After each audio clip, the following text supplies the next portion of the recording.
오늘 사무엘하 20장의 말씀을 가지고 우리 계속되는 환란이라는 제목으로 하나님 말씀 증거하도록 하겠습니다.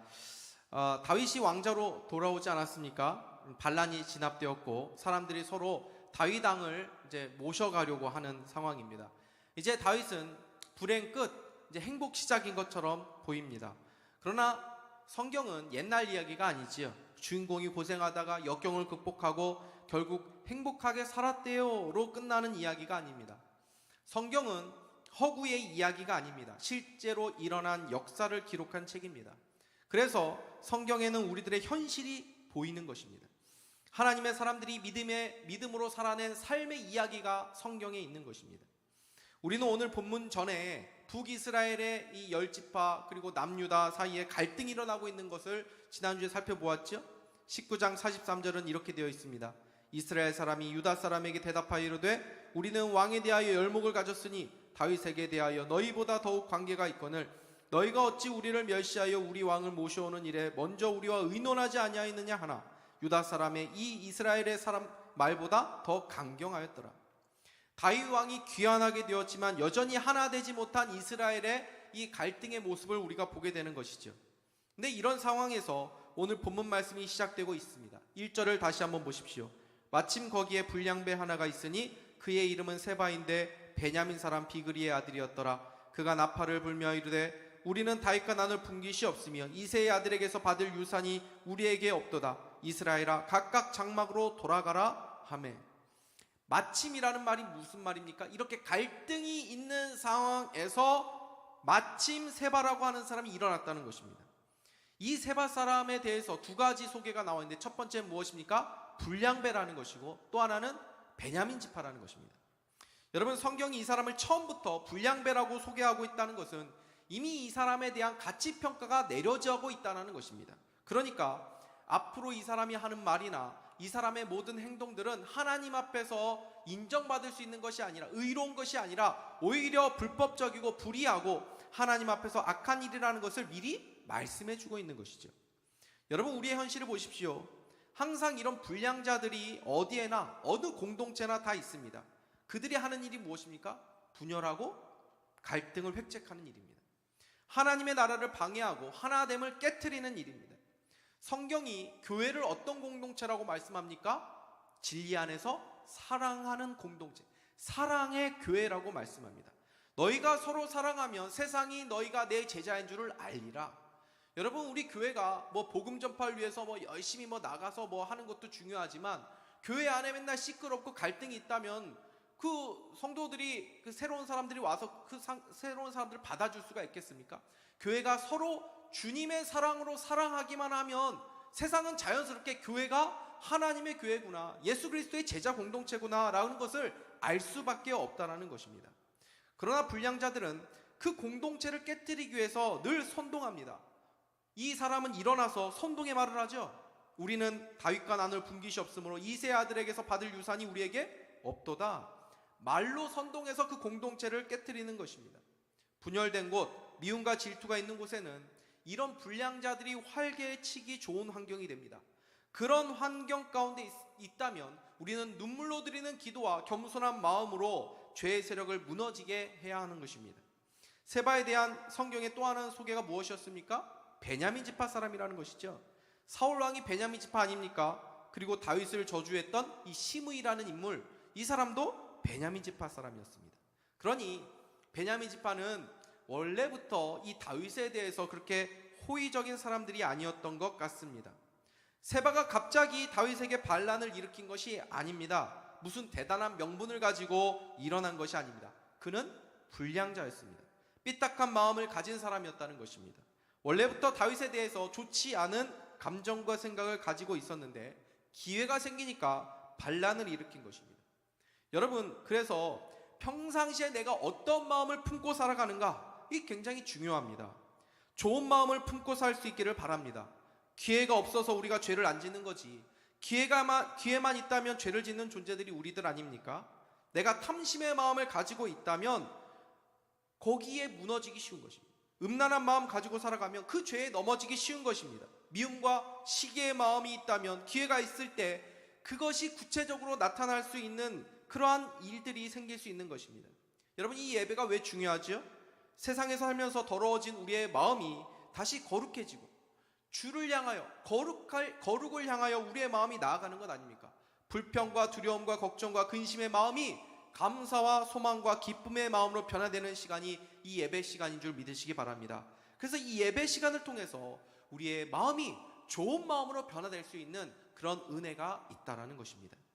비록 다윗의 입장에서 볼 때 베냐민 지파가 조금 불편할 수 있었지만 베냐민 지파도 엄연히 12지파 중에 한 지파입니다.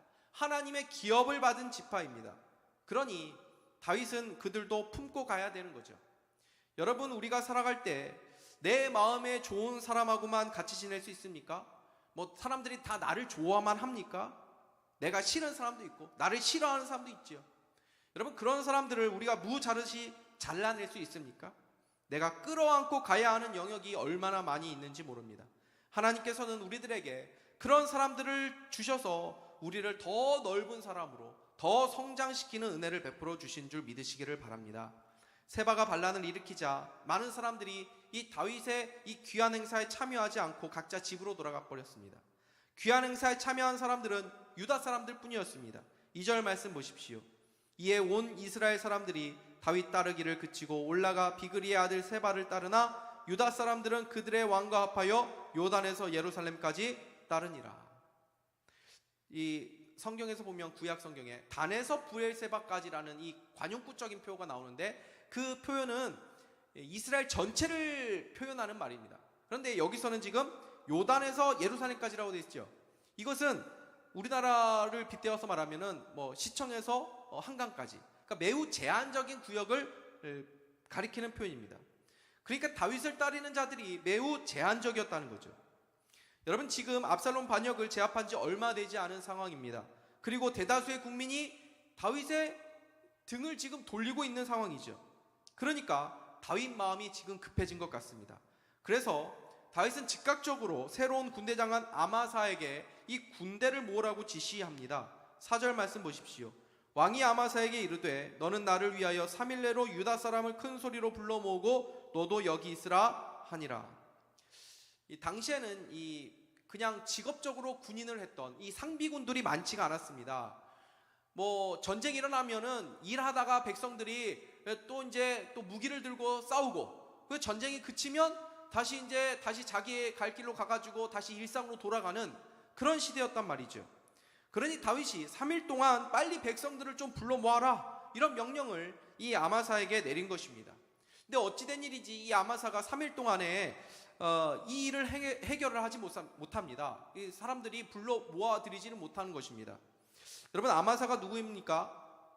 다윗과 이 압살롬과의 싸울 때 압살롬의 편에 섰던 이 군대 장관이었습니다. 그러니 어쩌면 이 유다 사람들, 이 다윗 지파 사람들 아닙니까? 그러니까 이 유다 사람들은 이 아마사를 이렇게 군사령관으로 앉혀놓은 것들에 대해서 별로 이렇게 좋지 않은 마음이 있었을지도 모릅니다. 그러니까 아마사가 이 일을 제대로 수행을 하지 못했던 상황이었을지도 모릅니다. 어쨌든 아마사가 이 일을 제대로 수행하지 못하니까 다윗이 급한 마음에 이제 아비새에게 명령을 내리죠. 6절 말씀 보십시오. 다윗이 이에 아비새에게 이르되 이제 비그리의 아들 세바가 압살롬보다 우리를 더 해하리니 너는 내 주의 부하들을 데리고 그의 뒤를 쫓아가라. 그가 견고한 성읍에 들어가 우리들을 피할까 염려하노라 하매. 여러분, 원래 다윗의 충신, 다윗의 군사령관은 누구였냐면 요압이었거든요. 요압이 이제 사울왕 때부터 이렇게 싸우면서 이렇게 다윗왕을 보필하지 않았습니까? 근데 이제 압살롬과의 반란을 해결하면서 다윗 왕이 이 요압을 끌어내리고 아마사를 이제 사령관으로 새롭게 임명을 한 것 아닙니까? 근데 아마사가 이 일을 제대로 못하니까 이 요압을 다시 부르지는 않고 이 요압의 동생인 아비새에게 명령을 내린 거죠. 왜냐하면 끝까지 이 요압을 정리하고 싶었던 것입니다. 근데 이 아비새에게 명령을 내렸는데 이 요압의 동생이니까 요압이 움직이기 시작합니다. 아비새하고 가까우니까 슬그머니 이 아비새의 군대에 요압 조직이 합류한 것입니다. 그리고 이 혼란한 시기를 틈타서 요압은 개인적인 복수를 합니다. 그래서 뜬금없이 다윗이 새롭게 임명한 아마사를 죽여버립니다. 9절에서 10절 말씀 보십시오. 요압이 아마사에게 이르되 내 형은 평안하냐 하며 오른손으로 아마사의 수염을 잡고 그와 입을 맞추려는 체하며 아마사가 요압의 손에 있는 칼은 주의하지 아니한지라. 요압이 칼로 그의 배를 찌르매 그의 창자가 땅에 쏟아지니 그를 다시 치지 아니하여도 죽으니라. 아마사하고 요압은 이제 이종사촌 관계거든요. 그러니까 원래부터 좀 가깝고 잘 아는 사이였습니다. 그러니까 요압이 아마사에게 친근하게 행세하면서 안부를 묻으면서 이렇게 나아가니까 이 아마사도 경계를 하지 않고 요압을 가까이 맞이한 것입니다. 근데 그 순간 요압이 칼로 힘껏 찔러가지고 두 번 찔러지 않아도 그냥 죽게끔 이러한 일이 일어난 거죠. 여러분, 이런 모습을 보면 요압이 얼마나 강교하고 잔인한 인물인지를 알 수 있습니다. 성경에서 이 요압의 행적들을 보게 되면 요압은 좋은 평가를 받은 인물이 아닙니다. 다윗편에서 이 다윗을 많이 도와준 것 같지만 다윗에 대한 어떤 충성심으로 도와주었다기보다는 자신의 야망을 이루기 위해서라면 물불을 가리지 않는 그런 사람이었던 것을 보게 됩니다. 특별히 그는 사람을 죽이는 것을 어려워하지 않는 잔인하고 난폭한 성격 가진 인물이었던 것을 알게 됩니다. 지금 이 요압이 이 아마사를 죽인 것이 벌써 네 번째죠. 첫 번째는 이제 아브넬을 죽였고, 두 번째는 간접적이지만 이 우리아를 내몰아서 죽였고, 세 번째는 압살롬을 죽이지 않았습니까? 그리고 지금 아마사까지 죽인 것입니다. 요압이 아마사를 죽인 이유는 여러 가지로 이제 추정을 할 수가 있습니다. 자기 자리를 아마사가 차지한 것에 대한 어떤 질투심과 시기심의 발로였을 수도 있고, 또 압살롬 편에서 싸운 아마사를 나름대로 자기가 이거는 정의로운 일 아니냐, 어떻게 압살롬의 편에서 싸운 이 아마사를 그냥 둘 수 있지 하면서 그 나름대로의 어떤 심판으로 그렇게 아마사를 제거했을 수도 있습니다. 그러나 그것이 어떤 이유였든지 간에 중요한 것은 그는 하나님께 맡기지 않고 자기의 칼로 자기가 원하는 것을 이루려고 한 사람이었다는 것입니다.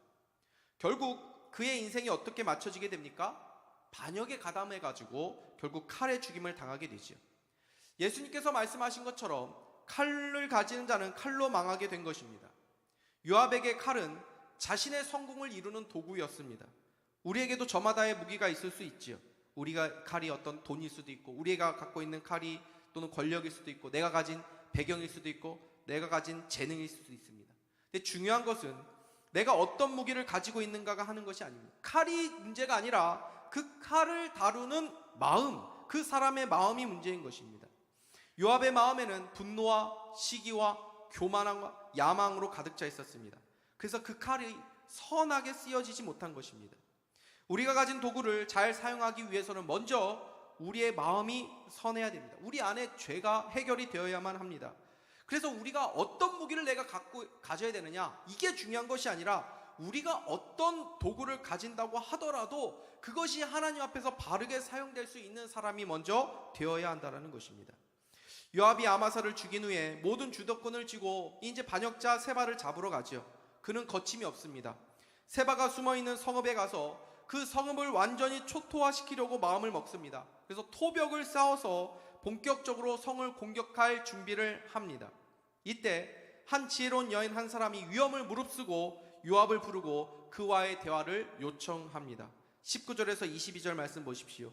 나는 이스라엘의 화평하고 충성 따진 자 중 하나이거늘 당신이 이스라엘 가운데 어머니 같은 성을 멸하고자 하시는도다. 어찌하여 당신이 여호와의 기업을 삼키고자 하시나이까 하니 요압이 대답하여 이르되 결단코 그렇지 아니하다. 결단코 그렇지 아니하다. 삼키거나 멸하거나 하려 함이 아니니 이 일이 그러한 것이 아니니라. 에브라임 산지 사람 비그리의 아들 그의 이름을 세바라 하는 자가 손을 들어 왕 다윗을 대적하였나니 너희가 그만 내주면 내가 이 성벽에서 떠나가리라 하니라. 여인이 요압에게 이르되 그의 머리를 성벽에서 당신에게 내어 던지리이다 하고 이에 여인이 그의 지혜를 가지고 모든 백성에게 나아가며 그들이 비그리의 아들 세바의 머리를 베어 요압에게 던진지라. 이에 요압이 나팔을 불매 무리가 흩어져 성읍에서 물러나 각기 장막으로 돌아가고 요압은 예루살렘으로 돌아와 왕에게 나아가니라. 아멘. 이 여인이 지금 그냥 하는 말이 아닙니다. 율법의 근거에서 지금 이 말을 하고 있습니다. 신명기 20장 10절에서 12절 보면 이런 말씀이 있습니다. 내가 어떤 성읍으로 나아가서 치료할 때에는 그 성읍에 먼저 화평을 선언하라. 그 성읍이 만일 화평하기로 회답하고 너를 향하여 성문을 열거든 그 모든 주민에게 내게 조공 바치고 너를 섬기게 할 것이요 만일 너와 화평하기를 거부하고 너를 대적하여 싸우려 하거든 너는 그 성읍을 애워쌀 것이니. 여러분, 우리나라도 그 법치주의 국가 아닙니까? 그러니까 모든 일들을 법에 따라서 해야지 되는 것이지요. 마찬가지로 이스라엘은 율법이 다스리는 나라입니다. 그러니까 모든 일들을 다 율법을 따라서 행해야 되는 것입니다. 근데 지금 요압은 이 율법을 지금 준수하고 있지 않습니다. 율법을 따르면 이 성을 공격하기 전에 먼저 화평을 도모하는 과정을 가져야 된다는 것입니다. 무조건 힘이 있다고 해가지고 그냥 가가지고 짓밟고 유혈사태를 만들지 말고 생명을 다치게 하지 말고 먼저 대화의 과정을 가져라. 이 하나님께서 주신 말씀이었습니다. 그래서 지금 지혜로운 여인이 이 조항을 들고 이야기한 것이지요. 특별히 어머니 같은 성을 멸하고자 하시는도다 어찌하여 여호와의 기업을 삼키고자 하시나이까 하면서 요압이 지금 하는 이 일은 하나님을 대적하는 일이라고 지금 선언하고 있는 것입니다. 그러니까 요압은 율법의 원리와 신학적인 어떤 교리로 논리적이고 또 설득력을 가지고 하는 이 말을 하는 여인의 앞에서 할 말을 잃어버린 것입니다. 그러니까 거침없던 요압도 멈칫하게 되는 것이죠. 20절 말씀 보십시오. 요압이 대답하여 이르되 결단코 그렇지 아니하다. 결단코 그렇지 아니하다. 삼키거나 멸하려거나 하려 함이 아니니. 그러면서 이제 세바만 내어주면 조용히 물러가겠다고 말을 합니다. 이때 지혜로운 여인이 이 성에 있는 이 백성들에게 또 잘 얘기를 해가지고 이 세바를 죽이게 하고 그 머리를 내어주게 합니다. 그러자 요압의 군대가 돌아가게 되죠. 지혜로운 여인으로 인해서 다윗도 유익을 얻고 수많은 사람들은 인명피해도 당하지 않게 된 것입니다. 만약에 요압이 힘으로 그냥 밀어붙여가지고 그 성을 초토화시켰다면 뭐 세바의 반란은 잠재울 수 있었겠지만 국민들에 대한 여론은 또 좋지 않았을 수 있는 것 아닙니까?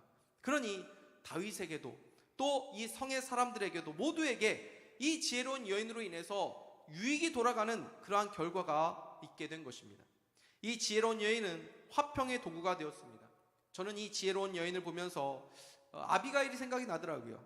다윗이 선하게 되어 있지만 이 다윗을 조롱했던 아비가일의 남편인 나발로 인해서 다윗이 분노해가지고 너희들은 칼을 차라 하면서 군대를 이끌고 나발의 집을 멸하기 위해서 군대를 데리고 가는데 중간에서 아비가일이 나타나서 다윗의 마음을 잠재우며 다윗이 악을 저지르지 않도록 만들고 자기 집안에서도 큰 피해가 일어나지 않게 한 인물이 바로 아비가일 아닙니까? 성경은 이 지혜를 매우 강조합니다. 잠언 14장 1절 말씀 보십시오. 우리 같이 한번 읽어보도록 하겠습니다.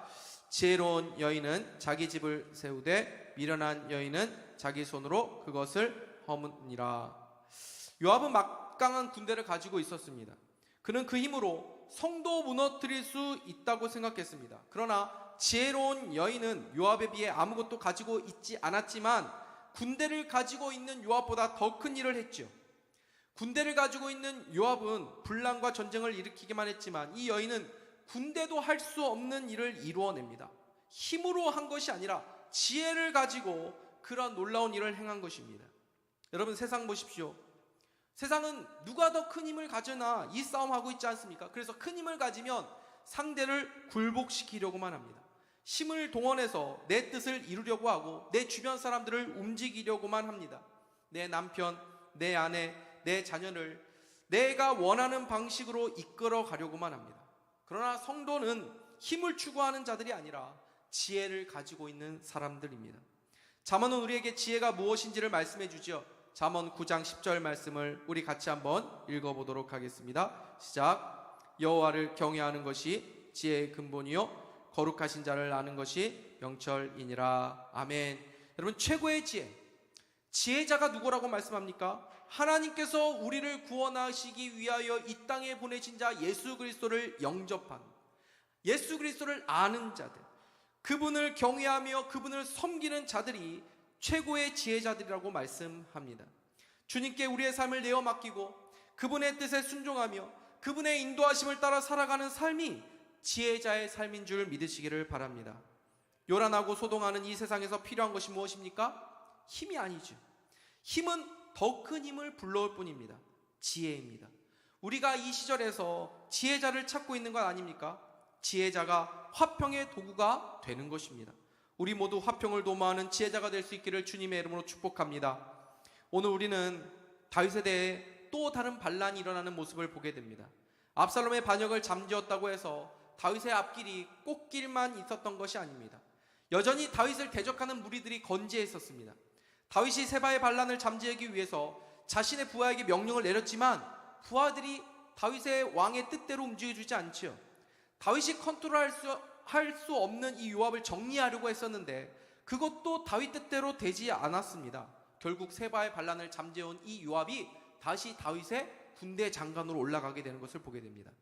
다윗이 아무리 왕이라고 해도 자기 마음대로 모든 것을 할 수 없는 것을 보게 됩니다. 여러분, 이것이 바로 우리들의 현실 아닙니까? 우리들의 인생이 우리 뜻대로 됩니까?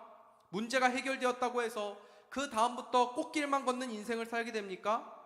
다윗에 대한 하나님의 은혜가 있었죠. 그러나 그 은혜의 삶 속에도 여전히 어렵고 고통스럽고 혼란된 일들이 계속되어지고 있었다는 것입니다. 성경을 보십시오. 하나님께서 우상 숭배하는 그 삶 속에 아브라함을 부르셨습니다. 그에게 나라를 이루게 하고 많은 후손을 주시겠다는 놀라운 약속을 주셨습니다. 그런데 그 약속을 받은 그 아브라함의 삶이 어땠습니까? 갈 바를 알지 못하는 떠돌이의 삶을 계속 살게 됩니다. 약속의 아들은 너무 늦게 태어났고 그 가정에도 늘 분란과 이 갈등이 있었습니다. 심지어 목숨을 부지하기 위해서 자기의 아내를 누이라고 속인 일도 2번이나 있었습니다. 그것이 하나님의 약속을 받은 하나님이 함께 하시는 인생이라고 하는 사람의 현실의 삶이었다는 것입니다. 모세를 보십시오. 하나님을 직접 본 자였죠. 하나님의 영광을 그만큼 본 사람이 누가 있었습니까? 그는 놀라운 하나님의 계시를 받은 인물이었습니다. 지금도 모세는 가장 위대한 이스라엘의 선지자로 여기지 않습니까? 그런데 그의 현실이 어떠했습니까? 이스라엘 모든 백성이 다 모세를 좋아했습니까? 아닙니다. 수시로 모세에게 대들고 모세를 반역하려고 하고 심지어 모세에게 돌로 쳐서 죽이려고 하는 그런 모습들이 있었지요.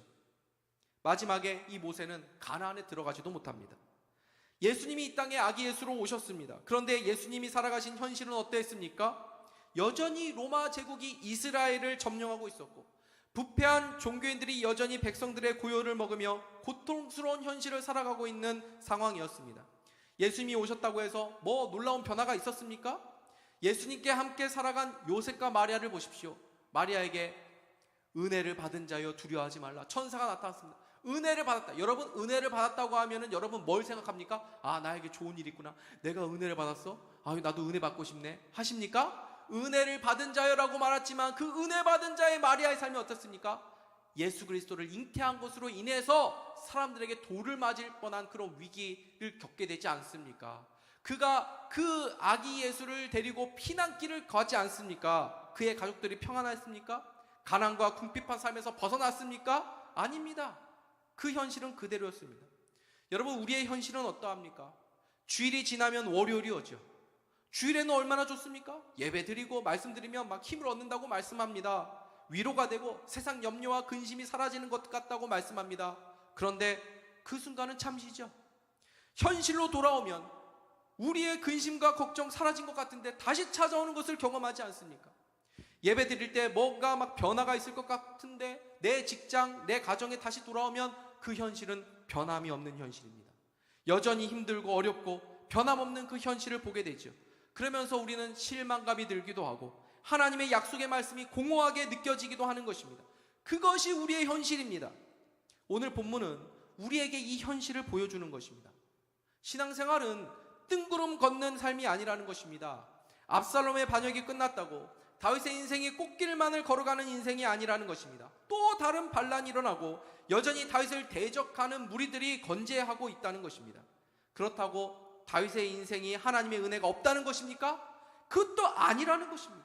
우리가 고통스러워하는 현실도, 우리가 잠시 기쁨을 누리고 은혜를 누리는 이 시간도 모두 하나님의 손 안에 있는 현실들입니다. 우리가 찬양을 부르죠. 한없는 주의 은혜 온 세상 위에 넘칩니다. 가릴 수 없는 주의 영광 온 땅에 충만합니다. 우리가 원하지 않는 상황도, 또 우리가 아파하는 현실도 하나님의 은혜 안에 있다는 것입니다. 그 모든 현실은 하나님의 현실이고 하나님의 영광 가운데 있다는 것입니다. 세상은 고진감래, 고난 끝에 즐거움이 온다라고 말하면서 고난을 나쁜 것이라고 생각을 합니다. 그러나 신자들은 고난을 바라보는 관점, 우리가 바라보는 이 현실을 보는 관점이 다른 것입니다. 우리는 고난이 지나가면 복이 온다고 믿는 것이 아니라 그 고난 속에서도 하나님의 은혜를 발견하고 믿음으로 그 고난을 이길 힘을 누리며 살아가는 것입니다. 아프고 고통스럽고 죽음의 위협까지 있는다 할지라도 우리의 기쁨과 우리의 감사와 우리의 은혜는 무엇입니까? 그 모든 것을 넉넉히 이기고 승리할 수 있는 은혜와 감사인 줄 믿으시기 바랍니다. 여러분, 하나님은 오늘 이 예배를 통해 이 우리의 삶 속에도 하나님의 말할 수 없는 은혜가 있고 이 모든 시간이 하나님의 시간이었다는 것을 말씀하고 계신 것입니다. 오늘 이 모든 삶 속에 믿음으로 하나님의 은혜를 발견하고 다가올 시간을 소망으로 바라보며 또 주님과 동행하는 삶을 살아가는 자들이 지혜로운 사람이라는 것을 말씀하고 계신 것입니다. 한 해를 돌아볼 때 여러분, 어쩌면 기쁘고 감사한 일보다는 지난하고 피곤하고 지치고 힘든 일들이 더 많았던 우리의 현실이었을지도 모릅니다. 그러나 오늘 말씀은 그 가운데도 놀랍고 헤아릴 수 없는 하나님의 은혜가 있었다는 것을 말씀하고 계시며, 그러므로 말미암아 다가올 우리의 해에도 다시 한번 소망으로 바라보라는 것을 말씀하고 있다는 것을 기억하시면서 우리의 모든 현실 속에서 하나님의 은혜와 영광을 발견하며 믿음으로 살아가는 저 여러분 다 될 수 있기를 주님의 이름으로 축복합니다. 기도하겠습니다. 하나님 아버지, 감사합니다. 오늘도 말씀을 통해서 우리들의 현실 속에 하나님의 은혜를 다시금 바라볼 수 있도록 인도해 주신 것을 감사합니다. 지치고 때로는 낙심이 들고 또 하나님의 약속이 허망하게 느껴지는 우리의 현실이라 할지라도 오늘 이 말씀을 통해서 다시 한번 믿음으로 살아날 수 있는 힘과 능력을 더딥혀 주신 것을 감사하오니 하나님, 이 믿음으로 다시금 새 힘으로 나아갈 수 있는 우리 모두가 될 수 있도록 축복하여 주시옵소서. 예수 그리스도의 이름으로 기도하옵나이다. 아멘. 우리 찬송가